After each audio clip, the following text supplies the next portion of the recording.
Next thing I remember, I was just getting beat. Kind of seemed a little surreal at the time. Pretty disturbing scene unfolding here inside an area detention center. A police officer is seen beating a suspect while two other officers hold his arms.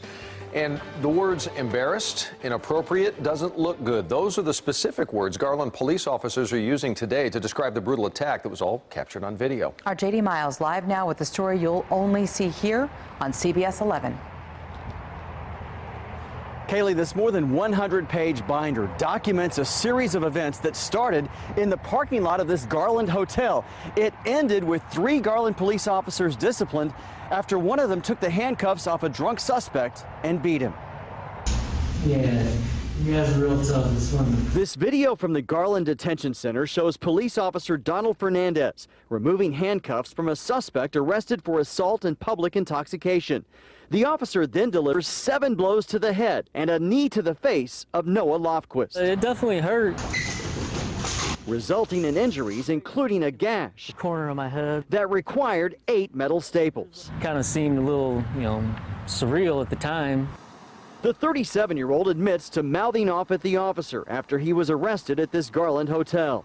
And on the way to the jail, I was kind of taunting the officer a little bit. Lofquist says while he was intoxicated, he even challenged the officer to a fight, if only his handcuffs were off. He doesn't like to fight if the handcuffs are off. When they arrived at the jail, the officer had apparently heard enough, and when he removed the cuffs, he went after Lofquist.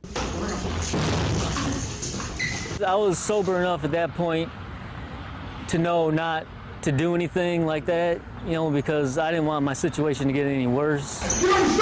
In the internal affairs investigation that followed, Fernandez and his partner were recorded saying to each other, the whole way here he was talking expletive. I got him solid. Yeah, he was talking expletive. You took the handcuffs off, he talked some more expletive, and then he expletive spun. Fernandez received a 56-day suspension, the longest the department can remember ever giving an officer.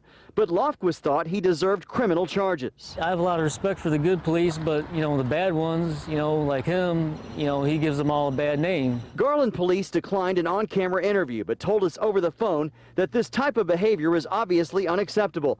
The expectations of our officers is very clear to do what's right. I see an assault, really, by people who are supposed to uphold the law. Lofquist, who saw the video for the first time today, spent a week in jail.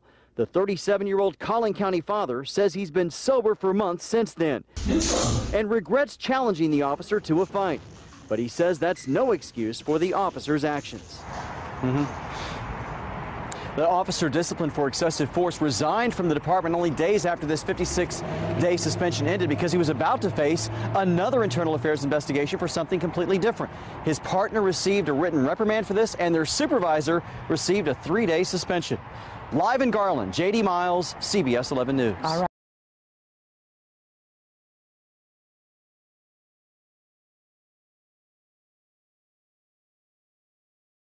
Watch. Cops hold down nonviolent man as crazed cop smashes in his face. Garland police officers were caught on camera holding a compliant man down for no reason so their fellow cop could unleash his fury. Naturally, none of the officers involved were charged. By Jack Burns, June 1, 2017. Garland, Texas. It's never a good idea to challenge a police officer to a fight, mainly because they never seem to fight alone, and the penalties for hitting a police officer are severe. But for one intoxicated Texas man, the challenge to fight one officer succeeded and progressed to the longest suspension of any officer in Garland PD history. Months ago, Noah Lofquist, 37, was drunk and disorderly at the Hyatt Hotel. He was arrested and admits to taunting Officer Donald Fernandez all the way to jail. But when Fernandez arrived, entered the jail, and took off Lofquist's handcuffs, the officer attacked him, beating him and kneeing him in the face while 2 other officers held him down. In a video recently obtained by the CBS local news affiliate, the officers were caught on camera delivering the beatdown.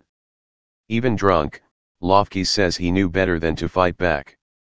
It kind of seemed a little surreal at the time, he said, reflecting on the moment Fernandez grabbed him by the neck and started beating him in the face. Image, http://pixel.watch/qt7. I was sober enough at that point to know not to do anything because I didn't want my situation to get any worse, Lofkist told reporters. The gang-style attack left him bruised and cut, with one gash in the back of his head requiring 10 staples to close. After getting medical attention, he spent a week in jail, surely contemplating his missteps in provoking the officer to wrath.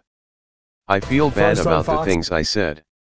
I wasn't in my right mind at the time. I was raised better than that, Lofkist said. Even with his apparent regret and instigation of the physical encounter, Officer Fernandez is not exculpable. In fact, he's the one to blame for beating an inmate who appeared to be half his body weight. Read more. This grandpa has had enough of police killing people. For his crime, Fernandez was given a 56-day suspension, the longest such suspension in Garland PD history according to local news reports.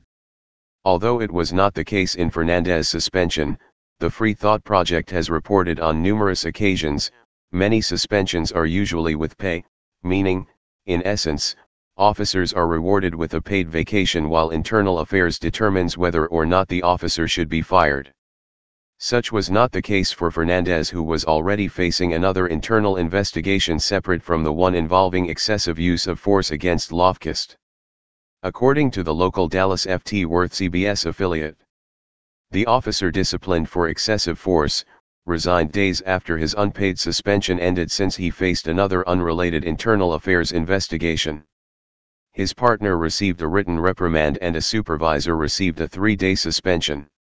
At the time, the beating didn't seem to faze those involved, with 2 of the officers reportedly bragging about the beatdown dished out to Lofkist. The internal investigation revealed Fernandez and another officer were recorded as saying, "I got him solid, and yeah, I, expletive, clocked his ass good, didn't I?" This type of behavior is obviously unacceptable. The expectations of our officers is very clear: to do what's right, says Pedro Barano, Garland PD spokesman. 2 other officers were also officially disciplined, with Fernandez's partner receiving a written suspension and his supervisor getting suspended for 3 days. Even though Lofkist admitted to taunting the officer, he wonders why he was not criminally charged for attacking him, saying he gives all cops a bad reputation. Hey Charlotte County, this is Charlotte County Cop Watch, and I wanted to explain what fair use is. You can use pieces of news articles if you're doing it for news reporting, you have commentary, and you're doing it for education purposes. So that's what fair use is, as you can see right here. Another reason why I wanted to make this video is to let you know I have just joined with Patreon. A nice thing with Patreon, I make no money on YouTube. They took the money away years ago, and so this is another way to give, and it's a nice thing too, because you can give monthly. You can give $1, $5, $10, whatever. I do 4 to 5 hours a day on trying to wake the sheeple up on how corrupt it is and different ways that you can fight the corruption. So Patreon is a way that you can do it, and then of course the old way is still there. Donate to Charlotte County Cop Watch with PayPal or credit card. So keep that in mind. 4 to 5 hours a day. I make no money, but the corruption happened to me and I'm sick of it, so I'm trying to wake people up. But my wife would love it if if we could get some help out there. There's 47,000 subscribers. Just think, if each one of you subscribers just gave let's say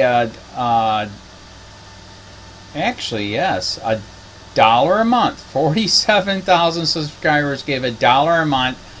That would be awesome. That's not going to happen. But anyways, that would be great if it did happen. But do the math in your head. Just think about it. Like I said, 4 to 5 hours a day. I get no money from YouTube. YouTube has gone nuts. You can't do anything anymore. They're taking the money away everywhere. So these are a couple different ways that you can still help out with all this time that I put in. And as you know, I'm in a special situation where, at least I can do it. 4 to 5 hours a day. We have a cleaning company during the day. That's what allows me to do this, and we're debt free. So this is my hobby. I don't go fishing and all that other crap. I try to save the world. So help me out to make the wife happy, man. In fact, if you guys did give $1 a day, and there was 47,000 of you, and you did it, and each of you gave $1, and that was every month, oh my God, yes, I could quit. I could start suing them. Another idea too that we have is, you know, if I got, you know, some funds, we could actually contact everyone that has been ticketed and or arrested and put in jail and start sending them postcards to let them know we're here, and to see if everything went all right, and if it didn't, find out their story. So we could even do more investigations and more lawsuits. Lawsuits take money. So just think about that. You know, 47,000 of you so far right now. You know, $1 a day. I mean, $1 a month on Patreon, or $5 a month Patreon, 10, 20, whatever. Just do the math in your head. Help out. This is a lot of work every single day. Thanks.